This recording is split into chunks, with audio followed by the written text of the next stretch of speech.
შემმუშავებლები ამტკიცებენ, რომ არსებული 3D პრინტერებიდან ეს არის ყველაზე დიდი.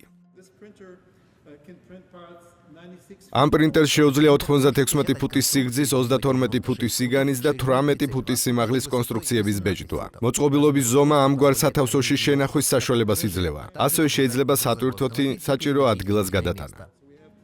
მოწყობილობა 5 წლის წინ წარმოდგენილ პრინტერზე 4-ჯერ უფრო დიდია. მადაც შთამბეჭდავი აქვს. საათში 200 კილოგრამამდე ეკოლოგიურ სამშენებლო ნედლეულს იყენებს.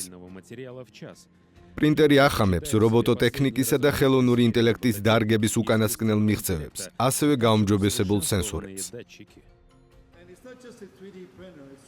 ეს უბრალოდ 3D პრინტერი კი არ არის, სინამდვილეში ეს არის საწარმოო სისტემა, რომელიც 3D ბეჭდვის უწყვეტად შესრულების და მექანიკური დამუშავების საშუალებას გვაძლევს. ამასთან მექანიზირებული მკლავების გამოყენებით. ყველაფერი ეს ერთ მოწყობილობაში.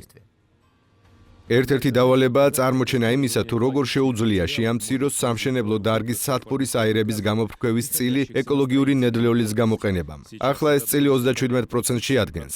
აღსანიშნავია, რომ 3D პრინტერზე დაბეჭდილი სახლისთვის გამოყენებული ნედლეული აუცილებლობის შემთხვევაში სამშენებლო სამუშაოსთვის შეიძლება განმეორებით გამოიყენო.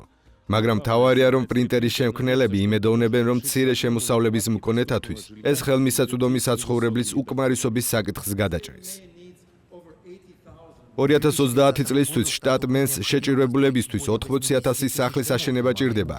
ფულის ქონის შემთხვევაშიც კი ამ დავალების შესასრულებლად უბრალოდ ხალხი არ გვეყოფა. ამიტომაც ეს ტექნოლოგია უკვე უახლოეს წლებში უსახლკაროთათვის სახლების მშენებლობისთვის იქნება გამოყენებული აქ ბანგურას რაიონში.